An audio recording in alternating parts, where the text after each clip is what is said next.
কেন হজরত নূহ আলাইহিস সালামের নাম শুনলেই পৃথিবীর সকল সাপ বিচ্ছু ভয় পেয়ে সরে যায় এবং তারা নূহ নবীর কাছে কান্না করতে করতে কি ওয়াদা করেছিল? এর পেছনে একটি দীর্ঘ ইতিহাস রয়েছে। এখনও পর্যন্ত রাসূল সাল্লাল্লাহু আলাইহি ওয়াসাল্লামের উম্মতেরাও যখন রাস্তাঘাটে সাপ বা বিচ্ছুর মুখোমুখি হয় তখন হজরত নূহ আলাইহিস সালামের প্রতি একটি বিশেষ দোয়া পড়লেই দেখা যায় সাপ বিচ্ছু সঙ্গে সঙ্গে সরে যায়। এটি বহুবার পরীক্ষিত একটি আমল। প্রিয় দর্শক, এ ঘটনার পেছনে যে কাহিনী রয়েছে তা হলো আল্লাহর নবী হজরত নূহ আলাইহিস সালাম দিন রাত তার কাউমকে আল্লাহ তাআলার বাণী শোনাতেন, তাদেরকে উপদেশ দিতেন যেন তারা একমাত্র আল্লাহর ইবাদত করে, মূর্তি পূজা থেকে দূরে থাকে এবং একে অপরের প্রতি ভালোবাসা, শান্তি ও সম্প্রীতি বজায় রাখে। তিনি শিক্ষা দিতেন যাতে তারা জাতপাত, বংশগত ভেদাভেদ বা অহংকারের নামে কারো প্রতি জুলুম না করে এবং আত্মীয়তার সম্পর্ককে মর্যাদা দেয়। কিন্তু তার কাউম তার দাওয়াতের জবাবে বিদ্রূপ করত, ঠাট্টা করত। তারা প্রায়ই পাথর নিক্ষেপ করত তার দিকে। অনেক সময় এত পাথর মারত যে হজরত নূহ আলাইহিস সালাম পাথরের স্তূপের নিচে চাপা পড়ে যেতেন। কয়েকদিন অজ্ঞান অবস্থায় থাকতেন। পরে যখন ধীরে ধীরে জ্ঞান ফিরত তখন তিনি কষ্ট করে বের হতেন এবং সুস্থ হওয়ার পর আবার দাওয়াতের কাজ শুরু করতেন। এভাবেই অক্লান্ত ধৈর্য নিয়ে তিনি দীর্ঘ 950 বছর ধরে তার কাউমকে আল্লাহর পথে ডাকতে থাকলেন, কিন্তু তবুও তারা হেদায়েত গ্রহণ করল না। অবশেষে নবী নূহ আলাইহিস সালাম আল্লাহর কাছে হাত তুলে দোয়া করলেন, হে আল্লাহ, আমার কাউম কখনোই হেদায়েত পাবে না। তারা তোমার আযাব ও শাস্তির কথা শুনেও বিদ্রূপ করে। হে আল্লাহ, তুমি এদেরকে তোমার শাস্তি দেখিয়ে দাও, তোমার শক্তি কতটুকু তা এদের সামনে প্রকাশ করো। বলা হয়ে থাকে দীর্ঘ 9 শতাধিক বছর ধৈর্য ধারণ করার পর হজরত নূহ আলাইহিস সালাম এতটাই ক্রুদ্ধ হয়েছিলেন যে পৃথিবীর ইতিহাসে কোনো নবী এত বেশি রাগান্বিত হননি।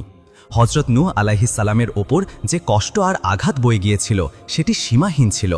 বারবার পাথর বর্ষণ, অবহেলা আর উপহাস এসব সহ্য করে তার ধৈর্যের ঢেউ যখন বিদ্ধ হয়ে এলো তখন তিনি এমন এক ভারী দোয়া করলেন যে বলা হয় আরশ কেঁপে উঠেছিল এবং সেই বদদোয়া কবুল করা হলো।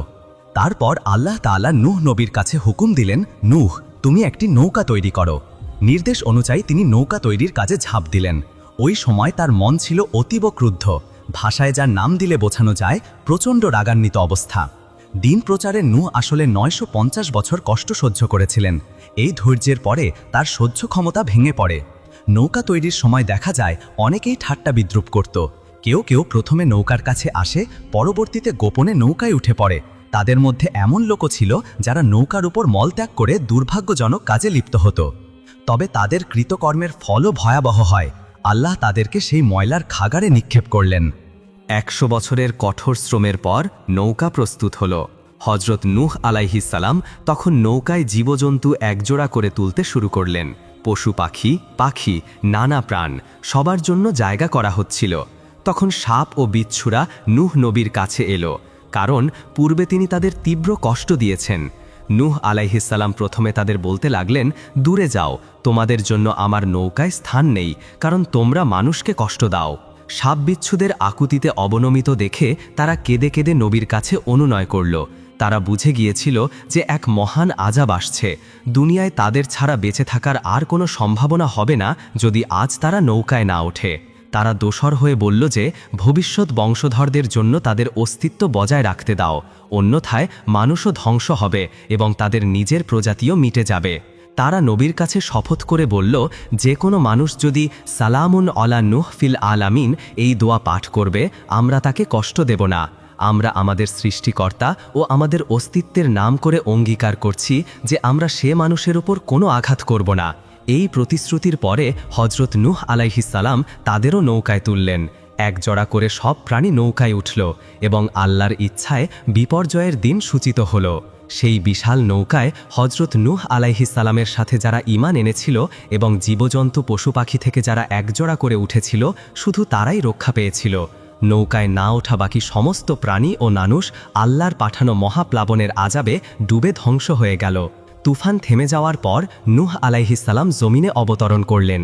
এরপর তিনি পৃথিবীকে পুনরায় আবাদ করলেন। আবারও সৃষ্টিজীবন শুরু হলো। সেই সময় যে প্রতিশ্রুতি সাপ ও বিচ্ছুরা দিয়েছিল, মানুষ যদি সালামুন আলা নূহিন ফিল আলামিন উচ্চারণ করে তারা আর কোনো ক্ষতি করবে না, সে ওয়াদা ভুলে যায়নি আজও। আল্লাহ তাআলা কোরআনুল কারিমে সূরা সাফফাতের ৭৯ নম্বর আয়াতে সেই দোয়াটি সংরক্ষণ করে রেখেছেন, অর্থাৎ শান্তি বর্ষিত হোক নূহ আলাইহিস সালাম ও তার বংশধরদের ওপর। আজও যদি কোনো মানুষ বন জঙ্গলে বা নির্জন প্রান্তরে সাপ, বিচ্ছু কিংবা হিংস্র প্রাণীর আতঙ্কে থাকে আর আন্তরিকভাবে এ আয়াতটি পাঠ করে, সালামুন আলা নূহ ফিল আলামিন, তাহলে আল্লাহর ইচ্ছায় সে সাপ বিচ্ছুর হাত থেকে নিরাপদ থাকবে ইনশাআল্লাহ।